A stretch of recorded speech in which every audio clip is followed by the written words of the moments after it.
right here what's called a treble clef. This tells me I'm playing the violin or a flute or other instruments that are higher instruments. For this video, it's for violin, so this is your treble clef. Next to it I have 4/4 time. That means there's 4 beats in a measure and your quarter note gets 1 beat. Don't worry about that right now. That's rhythm. We're just talking about note heads and stems. The note head is very, very important in order to read music. So if you notice, I'm going to click on the first line of music. Music has 5 lines and 4 spaces. This is the first line. This note is the second line. This note is the third line. This note is the fourth line. This note is on the fifth line. Then I have 4 spaces. This note is on the first space.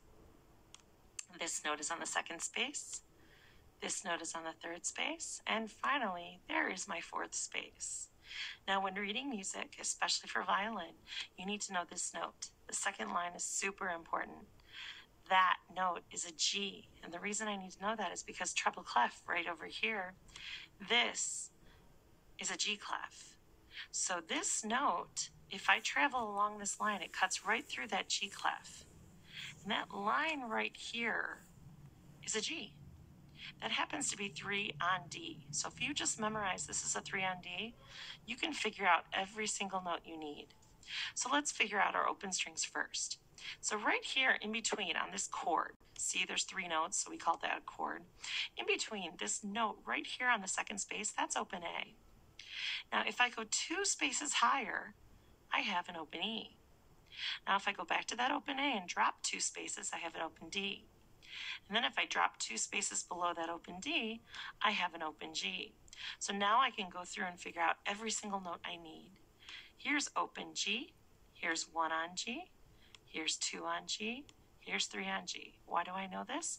Because I start from the lowest and I go up 1 note, I go up another note, and I go up another note. It goes space, line, space, line.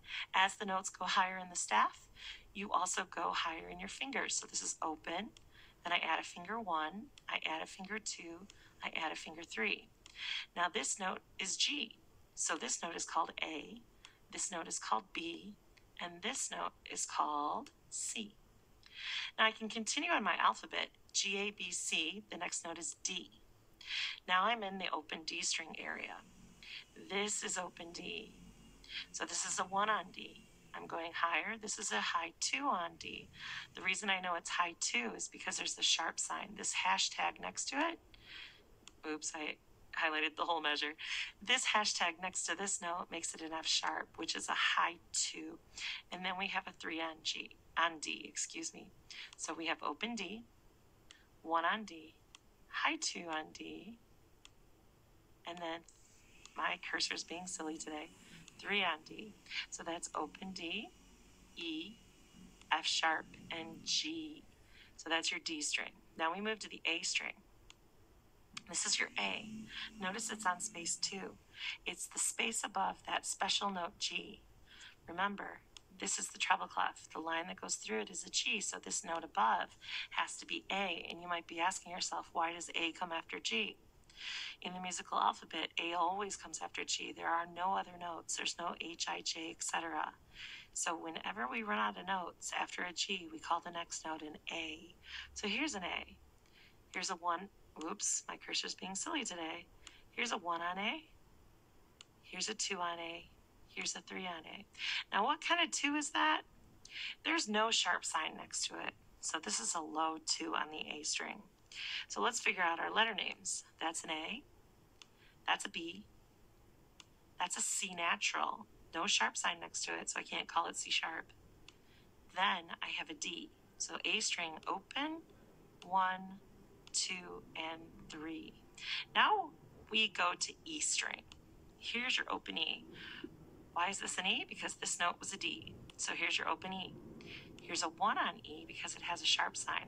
If there was no hashtag here, it would be a low 1.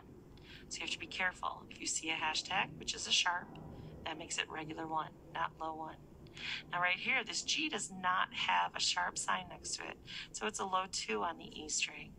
And then we go to a 3 on the E string, and finally a 4 on the E string. So the letter names are E, F sharp, G natural because there's no sharp sign, A, and B. Have you ever seen this bumper sticker?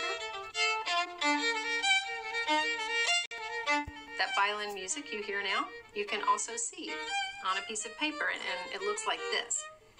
But to read it, as the bumper sticker suggests, you must be taught the alphabet, the syntax, the grammar, even the punctuation of a musical language, because that's what music is, a language.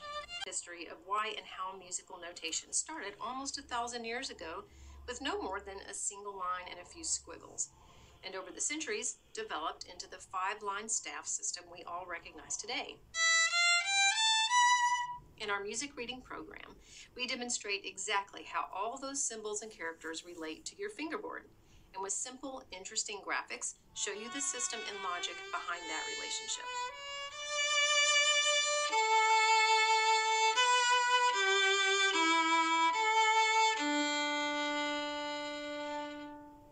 Throughout the course, there are fun quizzes to test your knowledge